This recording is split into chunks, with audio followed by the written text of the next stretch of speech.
This is Pathway to Recovery, an SA Lifeline Foundation podcast featuring host Tara McCausland, who is the SA Lifeline Executive Director, and Justin B., a sex addict living in long-term recovery. We have conversations with experts and individuals who understand the pathway to healing from sexual addiction and betrayal trauma, because we believe that recovering individuals leads to the healing of families.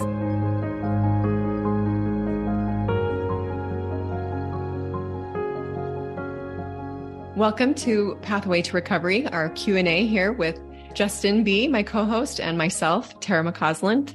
Thank you for being here with us. Yeah, thank you, Tara. I'm happy to be here.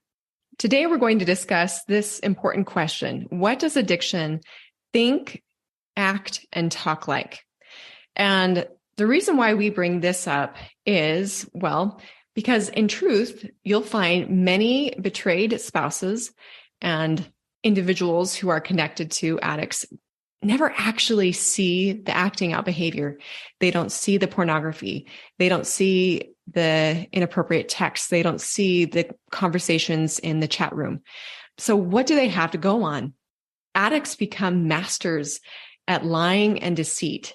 And so we are going to talk about our circles model, a model of pornography use and sexual addiction to help both the addicted and those who suffer from betrayal trauma basically have signposts as to what addiction really looks like when there's no evidence of acting out behavior. Any thoughts on that before we carry on? Yeah, I can testify to that. My wife never suspected anything was going on for the first 10 years of our marriage, never suspected that I had these issues, these problems, these actions, these behaviors until I wasn't found out. I came to her finally and admitted. I didn't dump everything on her. So I totally get it. As an addict, I am a masterful liar and manipulator. And that's how it manifests in my life too. My parents were married for, probably 10 years before my dad told my mom the truth. And she has, in their 50 years of marriage, granted, my dad hasn't been in an active addiction that whole time, but in the time that he was in his addiction, she never once saw any indication of the acting out behavior. And so that can leave a lot of people feeling bewildered about, how do I know if someone is active in their addiction? Well, we're going to give you some tools today. And this is unique to SA Lifeline. We have what is called our circles models for people who are dealing with pornography and sexual addiction. And we also have a circles model that we can discuss at a later time for the betrayed partner, what their experience looks and feels like. So if we're speaking to the person that's struggling with the behavior, Justin, and we know that denial is a big part of the addiction. Talk to me about denial and what role that plays in the addictive cycle. Being an addict living in recovery and being able to look back at my life and see things from a more clear perspective, from maybe a higher ground than where I was at in the middle of addiction. I don't think while I was in active addiction, I would have said I was in denial. I would have said, I'm just working harder. I'm trying harder. I'm doing things harder so that I can overcome this. But man, I was in such deep denial that what I was up against was so much stronger than anything that I could do on my own. And the more that I focused on self, on me being strong enough, the deeper in denial I went. In our understanding of addiction, and in our last Q&A, we talked about the difficulty that some people have in calling this an addiction. And I think that denial is a big part of that, especially for the person that's struggling with the behavior. But that can also be the experience of other individuals in the circle of influence of the addict. So if we're going to look at this circles model, again, you can get a free copy of this on salifeline.org on the main page. What we see is in the center is a self-absorbed individual. And we see that this is impacting the spiritual, emotional, physical, and mental state of the individual that's struggling with the behavior. But in the white region, we have all of these symptoms. Again, this is acknowledging, what does addiction talk and act like?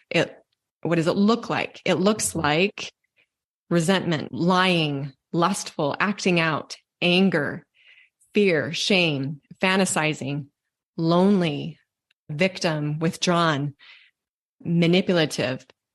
Did you want to add anything to that, Justin? Yeah. I mean, this model really clarifies things. If, like what Tara said, if you haven't seen this, pull up that website so you see this physically. There's a lot of truth here, and there's a lot of recovery truth in here. On page 62 of the big book, we read selfishness, self-centeredness. That we think is the root of our troubles. Driven by 100 forms of fear, self-delusion, self-seeking, and self-pity, we step on the toes of our fellows and they retaliate.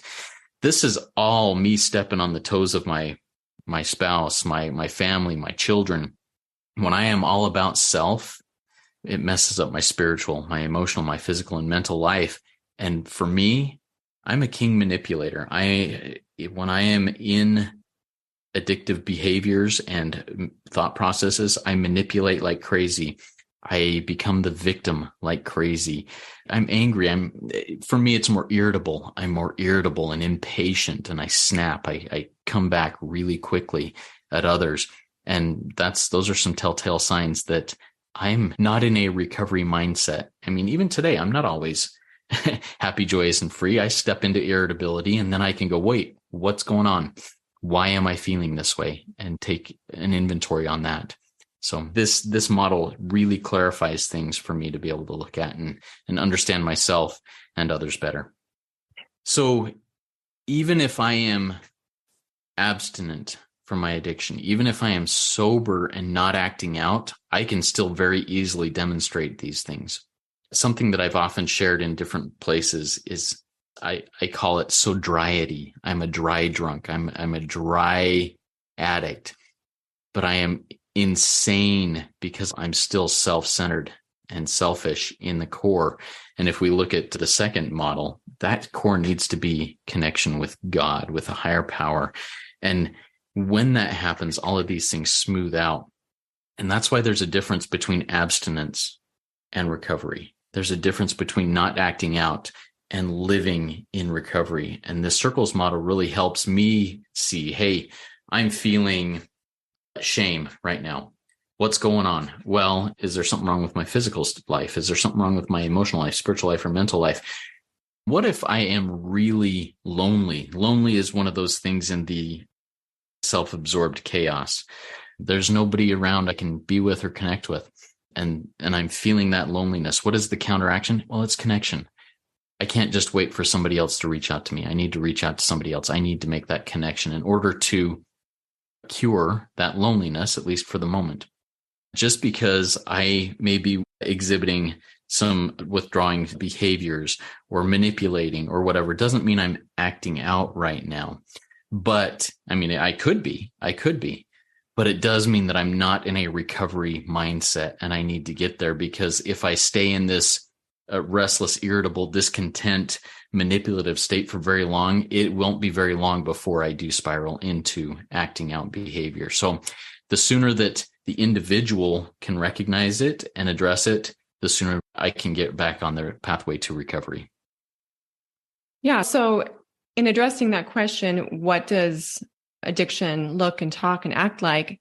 We can use those behaviors in the circles model to give us, again, some signposts of where we're at. I think it's helpful if loved ones are not seeing acting out behavior, they can still see these symptoms of an addiction that's not in good recovery, right? Again, the victim mindset, withdrawing, being manipulative, being resentful.